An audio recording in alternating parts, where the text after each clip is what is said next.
What up? What up? What up? It's on some other shit. It's your boy Joe Prophet, my girl Monet Banks. Hey, we're giving you opinions back with facts, straight like that. Man, let's get to it. Let's go, man. What we got today, Monet? What's up with it, man? How did you feel about that intro? I mean, you know, on a scale of 1 to 10, yeah. I give myself an 8. Why didn't you give me a 10 today? Man, I'm still, you know. Go ahead and do it again one more time for the people, man. What up? What up? What up?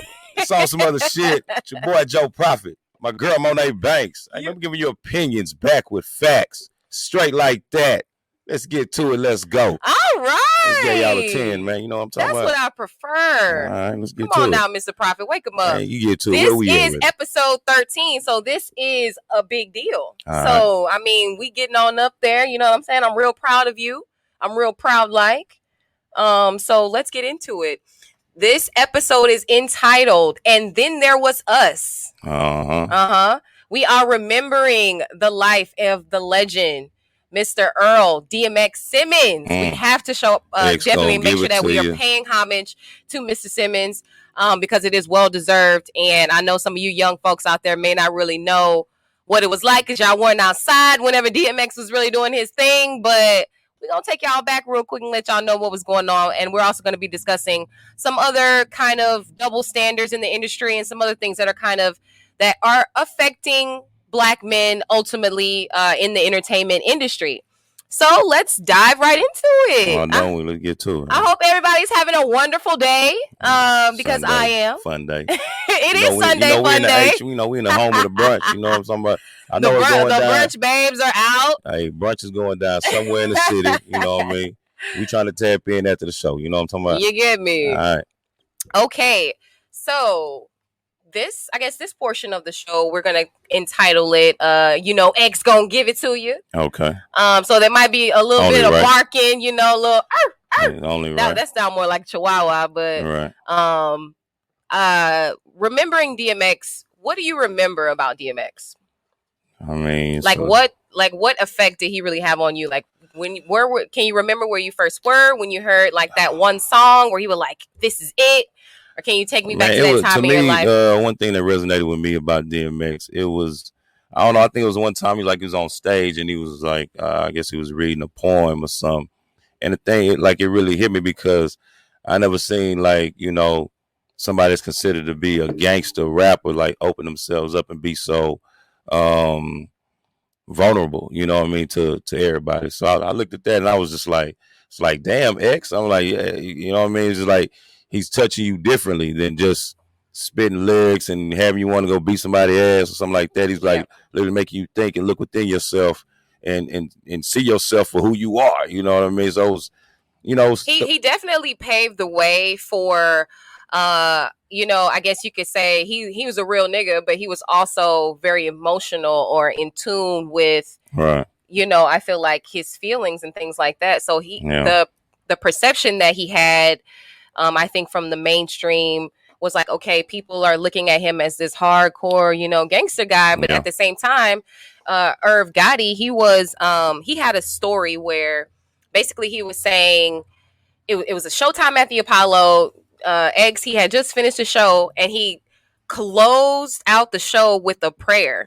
Yeah. And he said the entire audience was crying. Everybody was like, he was like, I love you, bro. All the hardest gangsters in the building, they're shedding tears. And he's talking to you, he's touching you different, talking to your soul. Correct. The level of connection that he had with people was outstanding. What is your favorite DMX song? Hey. Or what period of time where you were like, this is it? What's the I can't even, I don't know the name of the song. I just know how to sing it. We talking about the your favorite song? But that's the way, I mean, I don't, it just is. You with me or what? Is you with me or what? Yeah, that's my, I don't know the name of that song either, but it's like, it's on, but it's on, but I got to know that. That's the DMX song that I resonate with with the most. I mean, it just is. I mean, I don't have to know. I just like it. I don't have to tell you. You know what I mean? Shit. Like, damn, you want to know the whole background, the research behind it. Yes, I do. I just like the song, man. The song resonates with me. You know what I mean? Yeah. it showed his range as far as a musician, an artist. You know what I mean? Yeah, he was like he spitting some smooth, player talk. You know what I mean? It's just he can groove with you. You know, that's why I like that DMX. Yeah, you like that. Yeah, suave. You gotta be all the time. You know what I'm saying? Try to bite a nigga all the time. You look more like you had Tourette's in that moment. I'm from H-Town, man. The home of the players. You know what I mean? So I always like a player. Something sleek. You get me? Fine tune. To say them. To say more I'm or less. I'm with you. I recall. And obviously now that X has passed, more people are like looking into his music and delving deeper into his background and his story. Yeah. But for me, it was the What These Bitches Want from Me. Yeah, that's my song. Was crazy. That song was crazy. It was epic. First of all, in the version where Cisco, he ain't say your name in that song, did he? Huh? He ain't say Jasmine. He ain't say Jasmine because I wasn't out there thotting. They didn't include Jasmine in that song. Okay. He didn't say Monet either. He didn't say Monet either. So I mean, if that goes to show or prove anything, that's what that means. Yeah. But realistically, though, he had all 5 of his albums debuted at number 1, and that is he's like the only hip hop rapper, you call it, where all of his albums debuted at number 1. That's major. It's epic. It's more than epic. Like it's so you're talking about classic albums, like the Back in One Piece. That's my song. Back in One Piece. Yeah. With Aaliyah, Romeo Must Die. That was the era. That was so like 98 to like 2002. That was your time. Yeah. It's like middle school to high school. Yeah.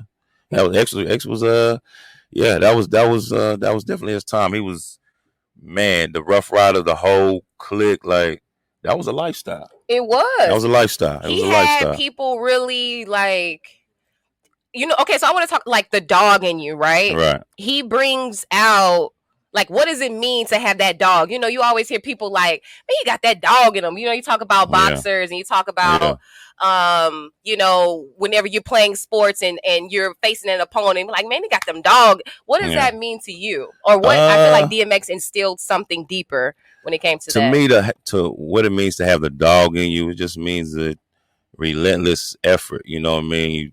You never give up. Unwillingness to lay down. You know what I mean? Like you die fighting. That's what the dog in. You know what I mean? It's like when I say somebody got a dog in them, that dude got that dog in him. Like, yeah, you got to kill that dude for you. You know what I mean? He's going down swinging. It's not gonna be easy, and it's always gonna be a fight. You know what I mean? Yeah. So my explanation. You know what I mean? So like basically very persistent. You resilient. You're not going down easy. Yeah. Relentless. I feel that. I do like that. And unfortunately, we have had some legends that have passed recently. And I wanted to ask you a question because I saw like there was this meme basically where they were talking about who are really legends. Yeah. So they had like a picture of DMX. They were like legend. Then they had a picture of Triple Extension, and they were like not a legend. Mm-hmm. They had a picture of Nipsey, and they were like, he's a street legend. And then they had a picture of King Von, and they were like, he's not a legend, right? So what does it mean whenever we're talking about legends? And who do you think are really the legends of our era? Or, like, because some of these younger kids, they have passed and they really didn't blossom into what it was that their full potential. But, people were saying that they're a legend or they're legendary, like King Von, for example, Pop Smoke. Do you consider them to be legends? It's hard to say. Like, because to me, by my definition, yeah, because to me, a legend is somebody that, he has an effect on a generation of people. You know what I mean? Like, he touched them in some way. Like, so by that definition, like, the King Vons, the Pop Smokes, the Nipsey Hussles, like, you just got to consider him that. But, so teach his own your definition saying... of. Yeah, I mean, you can't. I mean, how could you not say Nip is not a legend? Like, I mean, I'm looking at what he did away from the microphone. I'm not even talking about the music, and because the music it's arguable. You can say whatever, but what he did away from the mic, what he did in the streets, what he did in his community, it's legendary. You know what I mean? So, you know, and my definition and how I look at it is, there's no way you can say Nip is not a legend. Like, you know, from what he did in Los Angeles, what he did in his community, it's legendary. You know what I mean? I can't really speak for King Von, Pop Smoke. I don't really know, you know, what they did. You really didn't hear about them yeah, until and even if they after did, their they probably passing. did though. They probably did though. You know what I'm saying? We can't discredit or say that, you know what I mean? It could have happened. I just don't know of it. But, you know, when I consider a legend, I'm someone that touches a generation of people. There's no way you can't leave Nip out of that. Like, you just can't. You know what I mean? So, like, for example, they had another picture of it was like Eminem. Okay. Do you consider Eminem to be a legend? Yeah, you gotta cut. Yeah, you gotta. You know what I'm saying? Yeah, you have to. I mean, and that's arguable to some people, but like, I mean, he touched a generation of people. I mean, look, M is man, is amazing, bro. Like, are you kidding me? He's like one of the only white guys accepted by a lot of black rappers. I'm just asking because some people don't necessarily feel that way. That's what I'm saying. To each his own, and you know, and I don't know. It could be because he's white, but I mean, it could. I think he's white. He's a legend. No. They're saying that because he's white, he ain't. Like, he's not a legend. They talking about, when they talking about hip hop. I mean, they talking about legend. They talking about a hip hop. I mean, a legend in hip hop. Yeah, that's what you talking about. Yeah. Yeah. So, you know, yeah, Eminem is definitely a legend in hip hop. Like, one of the only Caucasian guys that's accepted by all the black guys in the game. And it's a black sport. Like, let's just keep it on. He said it's a black sport. Hip hop is a black sport. It is. It is. But okay, so loving them while they're here, then, because Eminem is still here. Yeah. You know, there are some living legends. So somebody on that little meme said that J. Cole is a living legend. Who else did they say? They were saying, of course, Jay-Z is a legend. Yeah. Lil Wayne, Jigga Man. But loving them while they're here, you know, because it saddens my heart. I know we were talking about it whenever you were looking at DMX's Instagram, and you were like, he was barely getting any likes on his posts. Yeah. You know, he just had a show coming up. You know, there were a multitude of things ultimately that people really weren't giving him the love that he's had now. Like, I've seen so many celebrities posting like old pictures of DMX and, like, you know, that they were just the best of friends, and you know, just like loving the legends while they're here. I'm like, we need to do a better job of that. I mean, I agree with that. You know what I mean? I don't know why if you were so touched, I'm like, you know, why can't you show that gratitude while they're still alive? I don't know. It's just, I don't know if that's human nature or just, I don't know. We just, as a people and as a community, we got to do better with that. And I see some people that try, you know what I mean? I see it's a lot of love on the, now, could it be fake love? I don't know. I ain't gonna get into that, but it's a lot of love on the clout chasing. Yeah, I mean, it does look like, you know, more clout than anything, but, you know, I be seeing some stuff that I be like, okay, that's love. You know what I mean? Like, I like feel it's genuine love. It's a genuine like that one lady, she was like, Rough Rider. Oh no, that was genuine. Damn it. She pulled up on X, busted a whole UE, saw my man's in the parking lot. I'm talking about, look, if you're a fan of somebody, and when you see them, like, you approach them with the lyrics, that is genuine. Like, you know, it's genuine. You can see that. You know, she going bar for bar, talking about what these bitches want. We still don't know. She old as hell, just we still don't know what these bitches want. It was beautiful, man. You know, and I know, and X was humbled by that. Like, you know, yeah, it's a good feeling. It has to be when people show you love like that, and especially like, oh my gosh, I've seen so many stories of like him blessing people. Yeah, him giving money to people that he barely knew. That's why, and that's what kind of. It makes me feel some type of way when I see reports about him like not having money or being broke, or Jay-Z and Beyonce buying his masters to give to his kids. I'm like, why they gotta buy his master? It was love. I get it. You know what I mean? But it's like, why? DMX is selling out shows all over the world. You know what I mean? He's performing in front of thousands of people. He's known all over the world. Yeah. And you telling me this dude cannot afford his masters? Like, DMX was on Mad TV. He was on, like, he been hanging out with what's my skateboard dude, Tony Hawk. Oh yeah, he was in all kinds of rock videos, not just in the hip hop, you know, arena, but he was all over the worldwide, place. man. He's iconic. You know what I mean? DMX is iconic. He made the whole Rough Riders iconic. Like, so. No. Oh, and then I said my favorite song was What These Bitches Want, but really the one where it's like, when he's like, what's my name? Like, that's my song too. Mike Tyson had walked out to that song when he was fighting.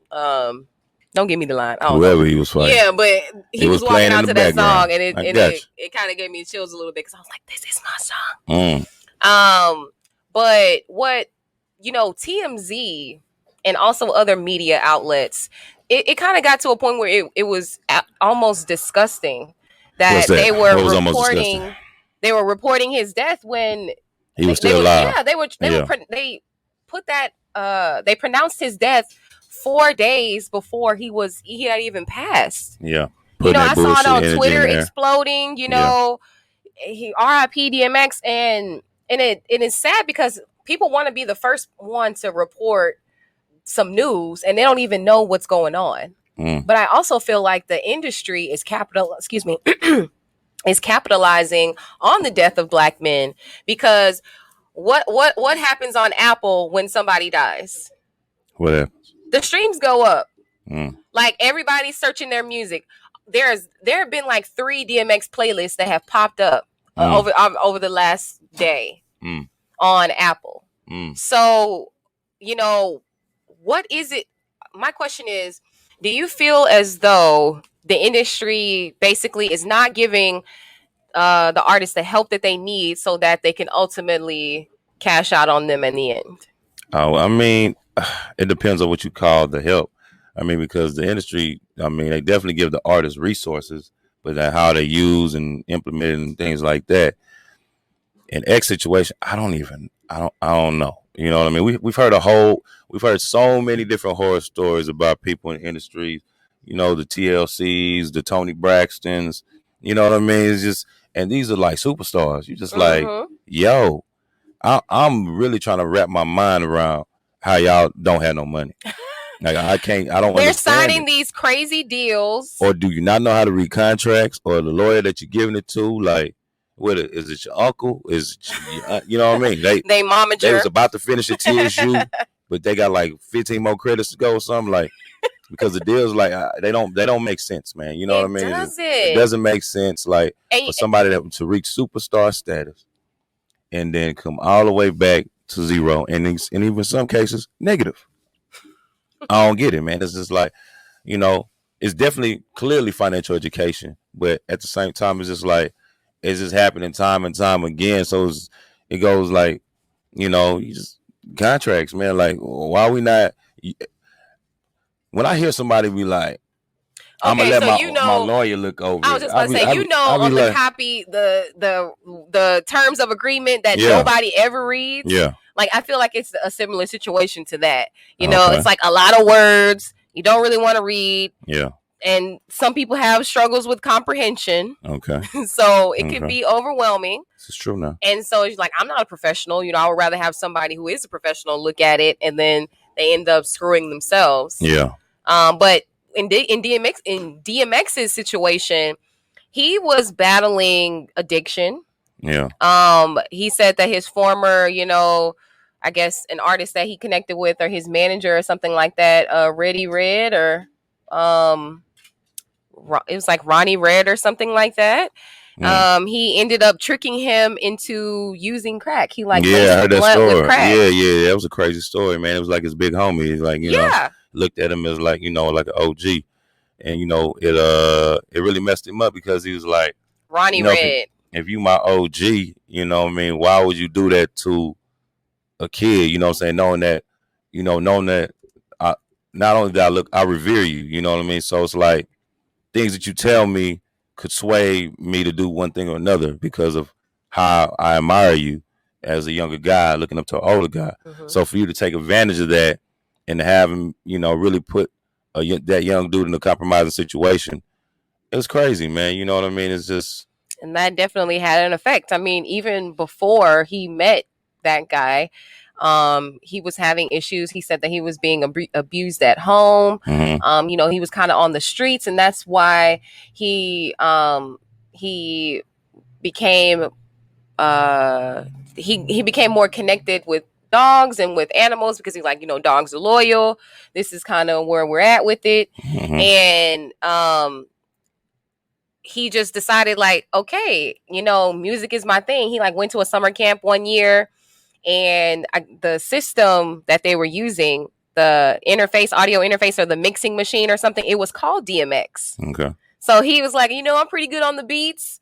So he ended up, DMX ended up becoming his name, and obviously, he turned into the legend that he was. But I don't know. Like, there was a weird story with Azalea Banks. Azalea was like, I got all this. Y'all think I got all this money? And you know how she talks in her New York accent. She's like, you all think I got all this money, but the industry, the people who actually work for the industry, they have health insurance. They have all these benefits, and what do I have? She was like, I couldn't even afford a therapist, let alone be able to get the medical help that I needed. So why is it that the industry doesn't provide people with that? The artists with that. She was like, they knew she had a problem with alcoholism, but instead she would come back from a show and there will be 4 bottles of vodka in her dressing room.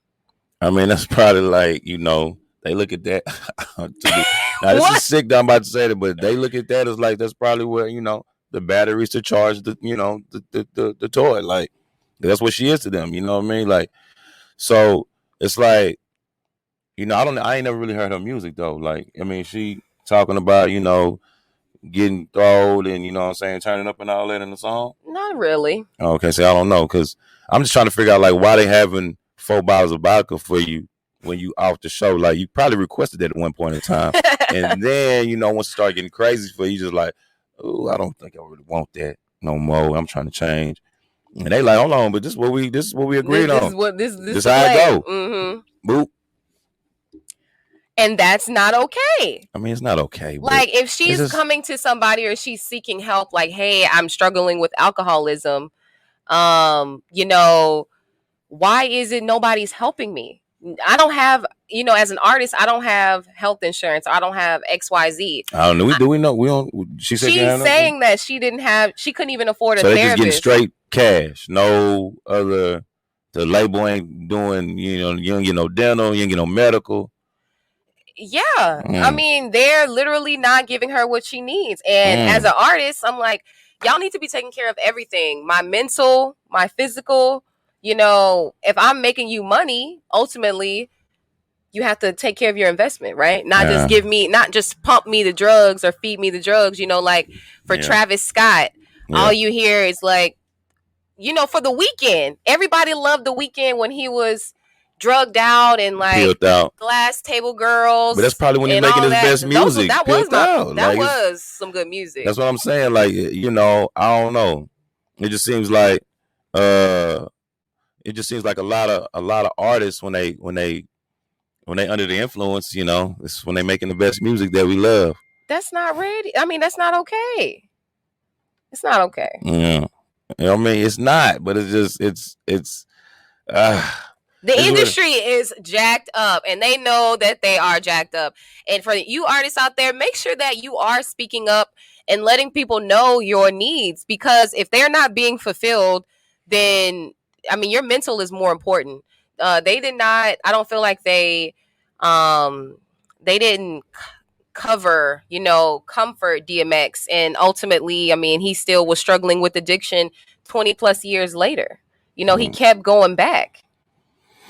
I mean, I don't know. At this point, man, it's just we just hope that the industry, the labels, they try to treat the artists better. You know what I mean? Because you're seeing, we have a long laundry list of different situations that we could look at to say like, hey, y'all could have handled that better. Like, oh, this is a situation. You know what I'm saying? Just all the way fuck. Like, you know what I mean? Yeah. But hopefully the industry gets better. We know, I mean, it's a long shot saying it like that. I mean, I don't know. It's just too many bad stories, man. And shit, it really just seems like the best thing and the only thing is to be independent, and where you're in control of everything that that's going on, and partnerships more than being signed and obligated to do certain things, maybe the way you might not want to do them, or maybe the way they might like you to do them. But if you're in control of the situation and you're independent and you understand what you bring to the table, you understand your value as a artist or a company or whatever, the situation is different. I believe, what I mean, you can, I don't want not debate. You can negotiate more at better the table. terms. Yeah, because right. when you just the artisan, you broke as shit. You ain't got no money. You know what I'm saying? You got no hustle. You know what I mean? It's just like, yeah, you need that label to baby your ass, put that diaper on. You know what I'm saying? Kind of walk you through, get you lit. You know what I'm saying? Guide you in the right direction. But if you maybe looked at somebody's story that you look up to, revere, whatever, and you kind of create your own in that, you know what I mean? And you understand, like I say, you understand your value. That's really the whole thing. Because to me, when you sign a deal, and it really depends on your situation too. I just feel like you don't really understand the value that you bring as an artist or as a business or whatever, because you're not really using your leverage when you're signing. And like I said, it could be, your economic situation where you like, well, shit, they finna give me 150 bands to sign right now. I'm taking that. Ain't got nothing. Or, you know what I'm saying? Even if you don't got nothing, you see that 150 band, you like, nah, if they offer me 150, I'm gonna just keep my 10 toes down and shit.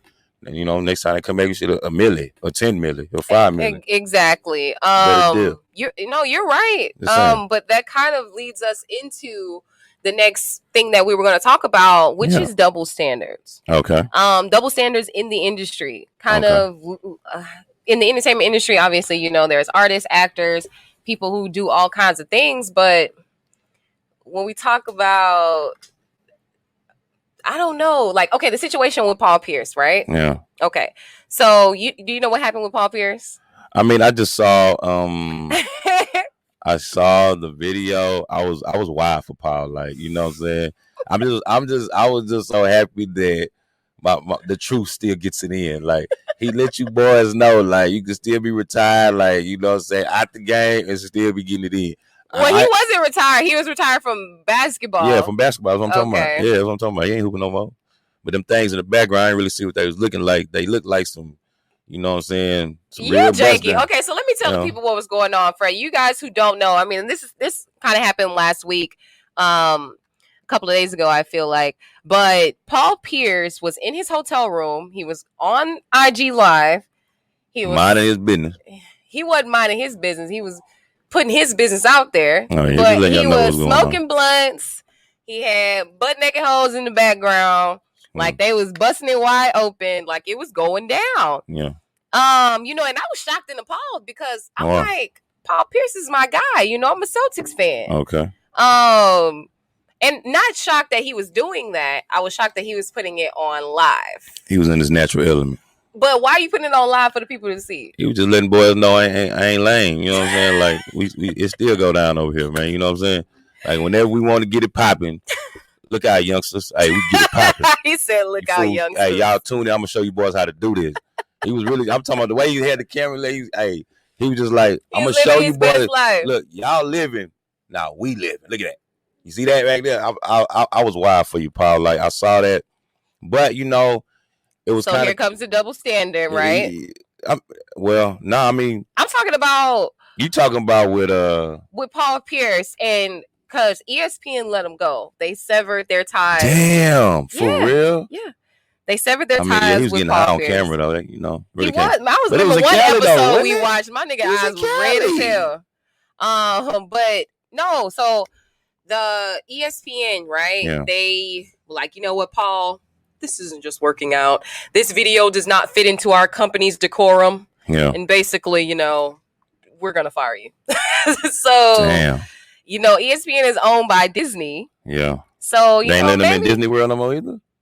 I didn't say that. Okay, ain't got nothing to do with Disney World. I'm saying, like, they're, like you said, the company's decorum. So, basically, like, this is a family-friendly environment. You're an employee of ours. You can't be just doing all these things. And then Paul Pierce is still married. I thought too.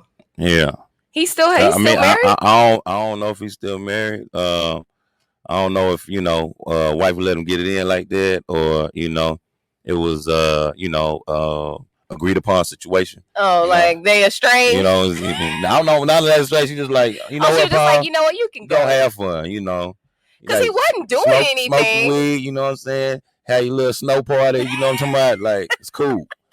Relax. You know what I'm saying? Just chill, baby. Just chill. Oh, is that the conversation? Yeah, that's what that's what it looked like. I mean, because he was too comfortable. That ain't no way in hell he was hiding. So, I mean, well, clearly he wasn't hiding because he put it on dang on IG Live. Yeah, he wasn't hiding. So they let him go. Damn, you know, and Paul Pierce, he was almost a 20-year veteran. Oh, I think he was a 20-year vet in the league. Yeah. So I think he's just living his best life, but it's just the fact that they let him go. But previously, when it was like during the election and they wanted people to vote, he was allowed to kind of do some racier things when they were using him. When they were using his star power. I'm just trying to figure out, like, so now this video did take place in California, right? Did it? I would assume so. Okay. Because from what I think Paul Pierce is definitely a Cali guy. You know what I'm saying? And I mean, the way he was just casually, you know, blowing that smoke in that camera, he definitely had to be in Cali. I think he did that on purpose. Yeah, maybe he had to do it on purpose. Maybe he's just good on ESPN, man. I don't like, you know. Paul Pierce is like he's his own guy. Hey, the truth said big things on the way. He said big things are coming. Yeah, definitely looked like he was in control of his situation for sure. But the way ESPN did him, damn. I mean, like he ain't putting no work in. He ain't putting no work in for y'all, ESPN. He doesn't really have to be tied to ESPN. It's a good look for him to be a broadcaster on there. That's a great look. Well, Paul Pierce definitely has enough to build his own shit and do his own thing.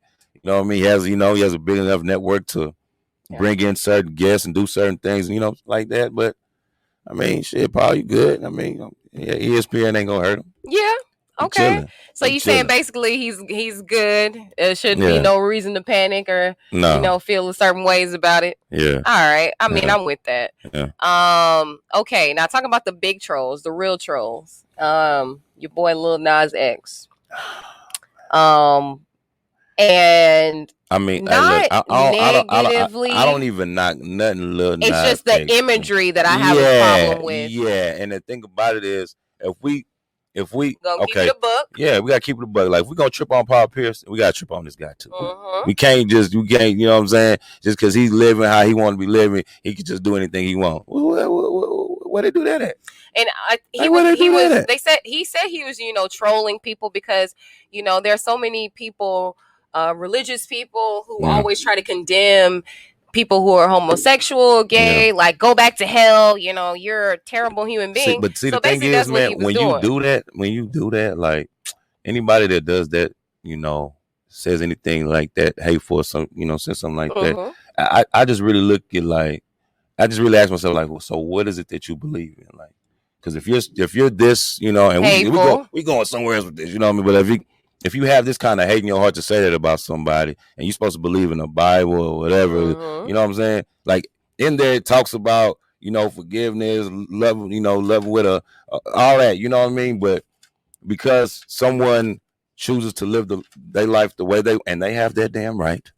So who are you to say how they should live, or who are you to dictate or, be the judge and juror of how they're living their life? Especially, there's so many people like that. Man, and it'd be the Bible told us. Just keep it a buck. You Bible told us that's how y'all do it. You know what I mean? Love to tell somebody what they ain't doing, how they ain't living like you. They going to hell. Yeah, they going to hell because they doing, Yep. whatever, you know what I mean? But and they be having the darkest and just the deepest, craziest demons. Like, you know what I mean? I think that's why they project themselves like that. It's just my opinion. In the video, I didn't even see the video. I just saw like the meme clips and stuff like that. Okay. But the imagery about, the devil and hell, and just red, everything, damnation. Like a lot of older people are like, this is so terrible. This is all you guys do is just, you talk about evil things and blah, blah, blah. Yeah. There is literally a song from like the 80s talking about I'm on the highway to hell. Like there is, I've seen so many South Park episodes, so many just crazy things that had to do with the devil and just like evil. Okay. And now all of a sudden people are like tripping about it.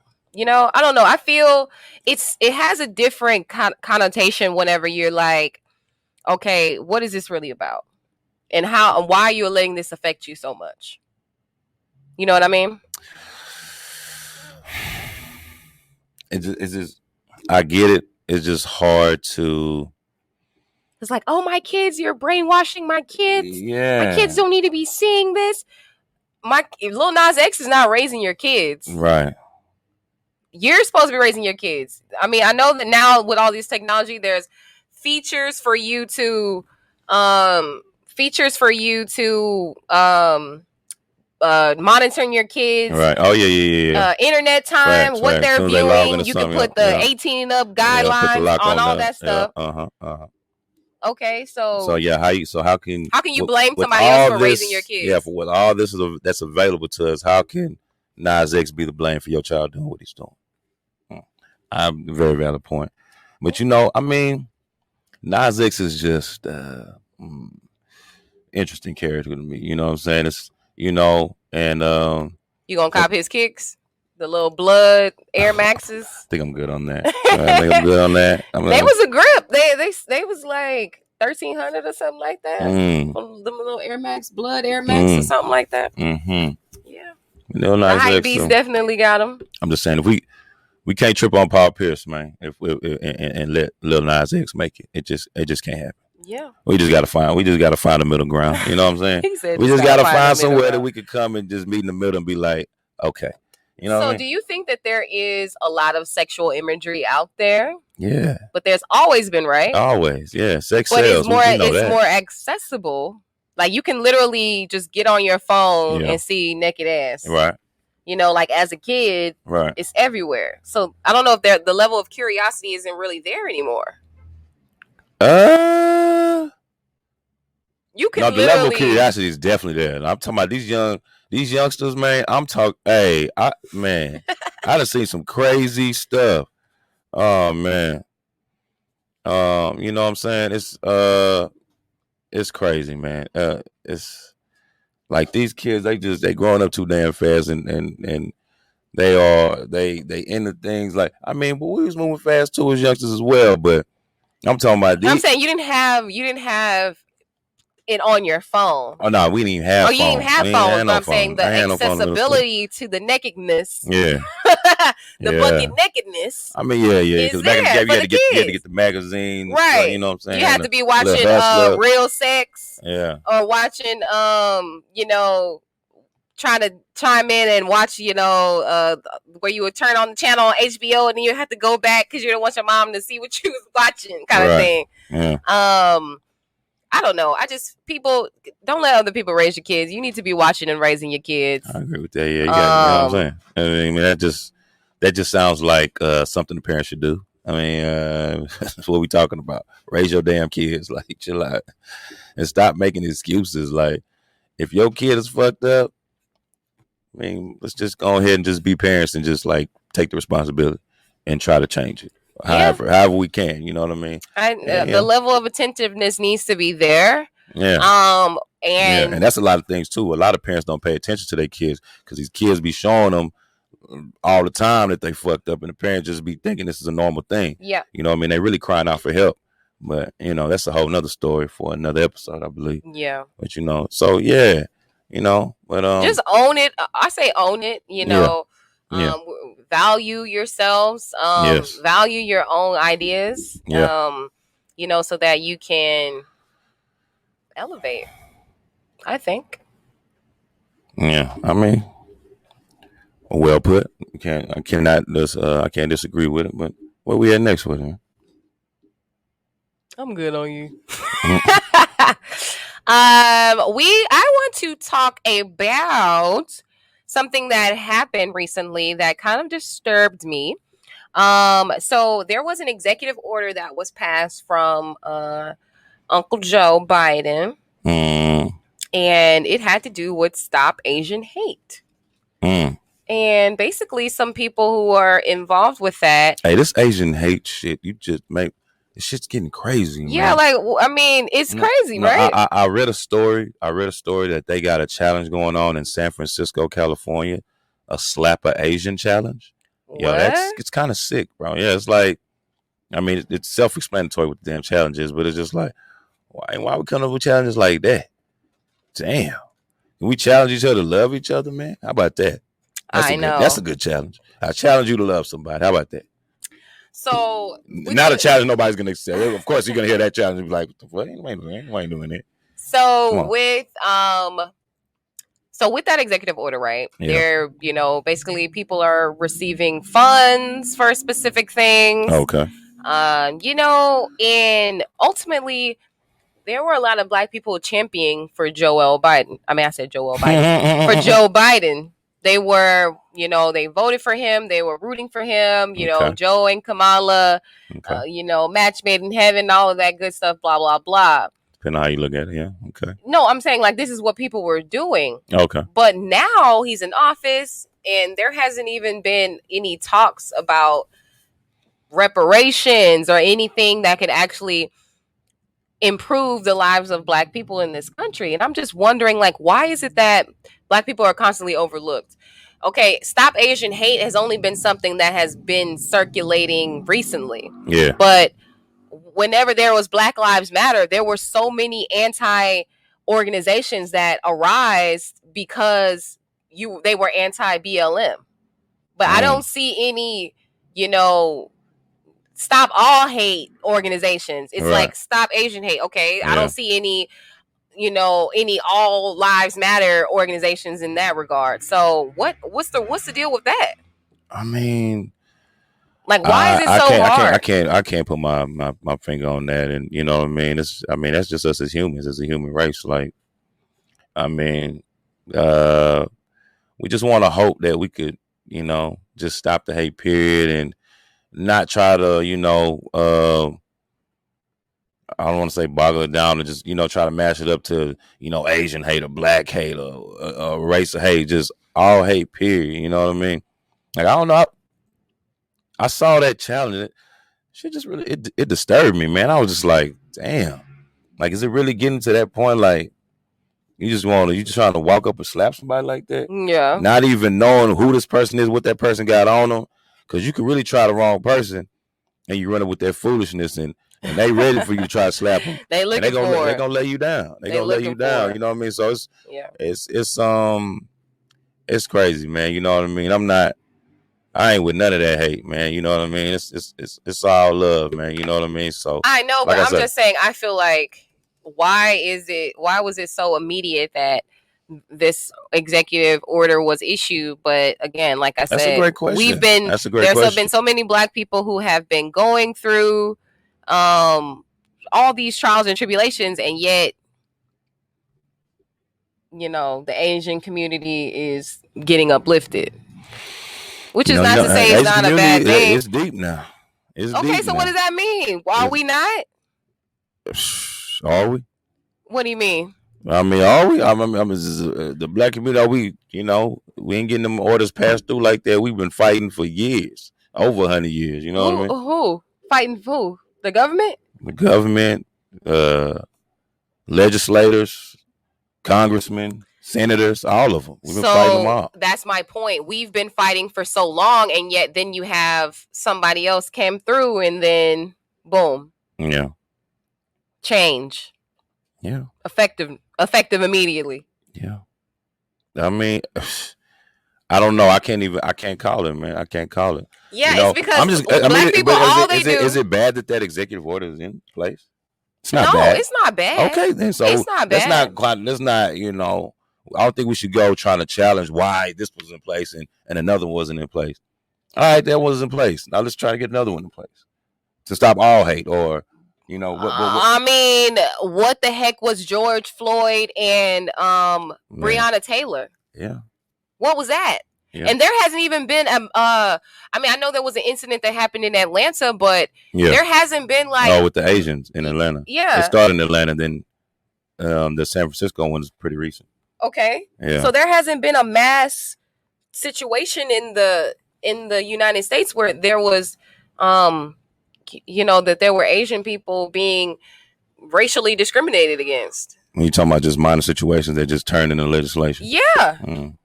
I mean, Like, how hard do we have to fight is what I'm saying. I'm happy for people who are being able to get the help that they need, but I don't know. What more do we have to do? Like, we've literally been fighting this for how long? Oh, 100 years. I said it already. Okay. It's been a minute. That's all I'm saying. Let's, I say let's talk about it. We did, but, I don't know. Joe Biden, you got to answer some questions, bro. He ain't answering them questions. He ain't answering, but I say he got to answer. He's gonna defer from that so crazy. What? Quick, too. He ain't gonna answer that.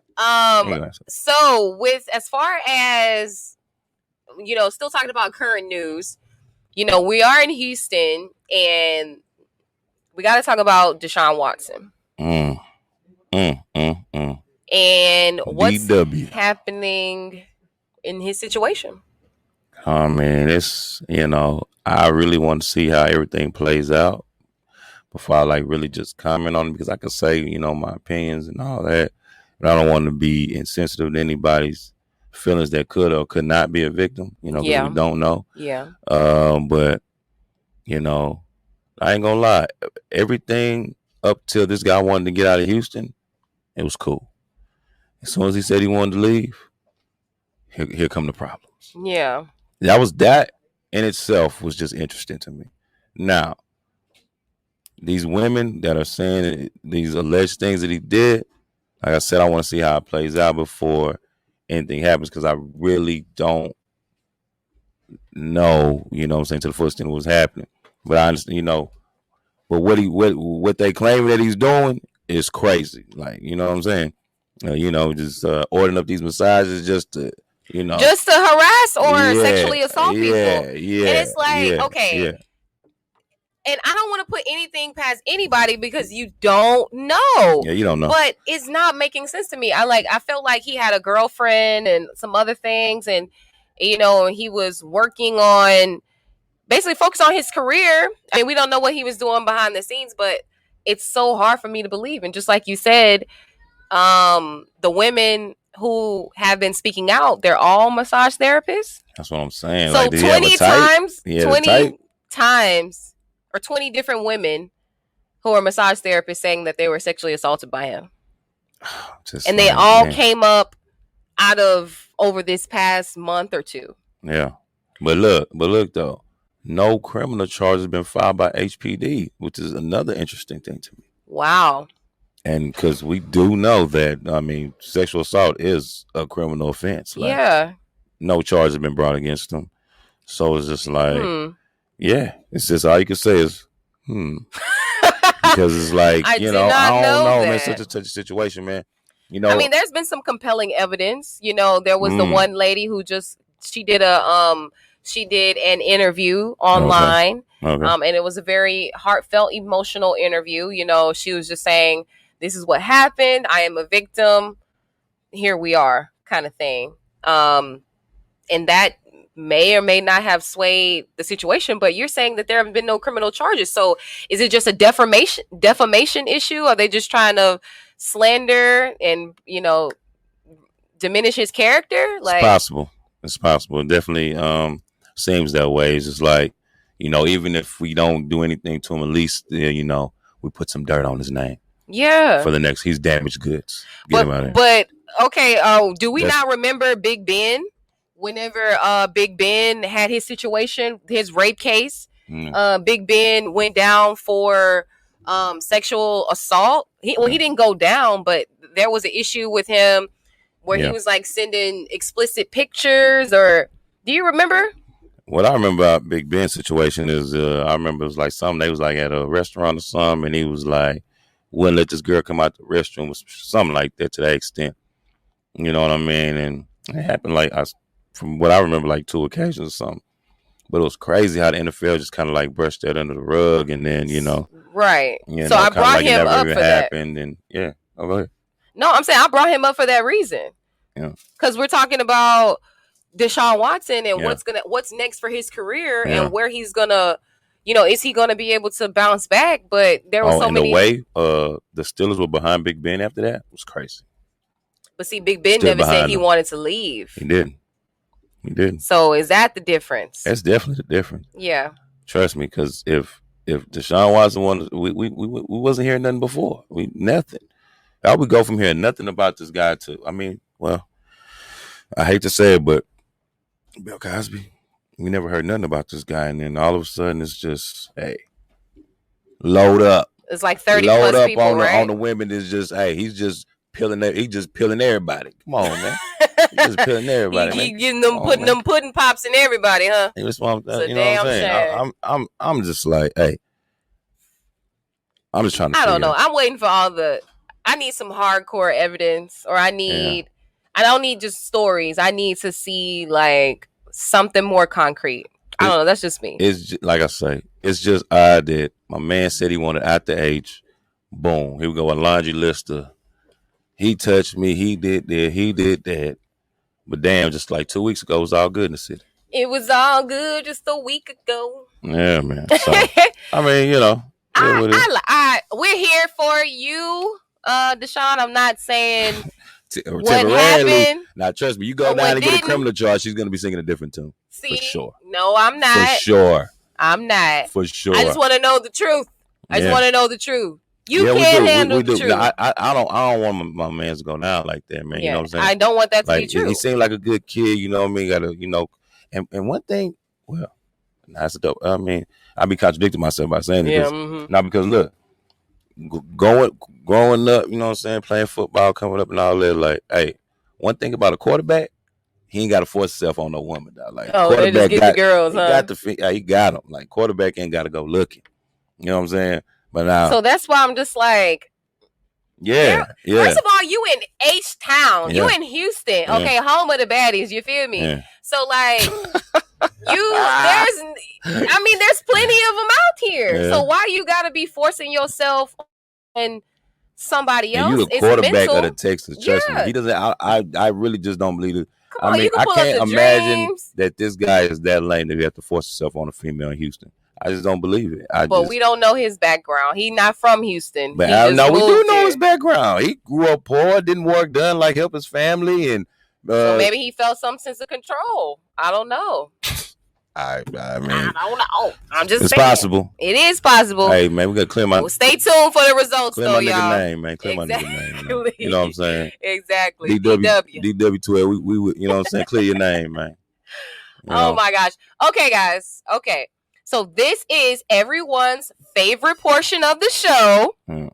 Random questions with Joe. Hey, well, shit. The questions for the damn, you know. Oh. For so you got no random question for the people? Nah, man. Listen, man. I ain't got my random question was for our guy that was supposed to be here. So what was the question? I mean, I had a couple. I mean, come on, man. I was just trying to see, one. What was the craziest DM that he ever got from a fan? Okay. You know what I mean? And then, what genre of music that he listened to that people wouldn't think that he would listen to. Because that's always okay. Well, I'm gonna ask yourself that question. What genre of music do you listen to that people wouldn't think that you? I'm gonna ask myself that question. I'm asking you that. I mean, jazz music. Okay. Yeah. You feel a way about that? I mean, it makes me feel good. You know what I mean? Miles Davis? You were listening to that? You know what I'm saying? You listened to that recently. Puts me in the space, Yeah. Well, I like it. I mean, I don't really have nothing crazy to say. We just kept it real, Oh, yeah. You don't know? I mean, I don't know what. You don't know? I don't know what. Exactly. Exactly what? You weren't paying attention. So what? I don't know what. You just missed it. Oh, okay. I mean, that was all for me. All right. You didn't have no random questions, so it's all good. Man, I had nobody to ask no random questions to, so ask me random questions? Nah, I ask you random questions all the time. Oh, bring all it right. in. Yeah. It is what it is. Then I'll accept. Yo, this is all some other shit with your boy Joe Prophet. My girl Monet Banks, man, we giving you opinions back with facts. Straight like that, man. Yo, we out, man. We in the West, you know what I'm saying? Alief, Texas, you know what I'm saying? Home with the hustlers, you know what I mean? Y'all know what to do, man. Hit the button below. Subscribe. Ring the like bell, button, guys. Notification link, man. We'll catch y'all next week, man. We out. Peace.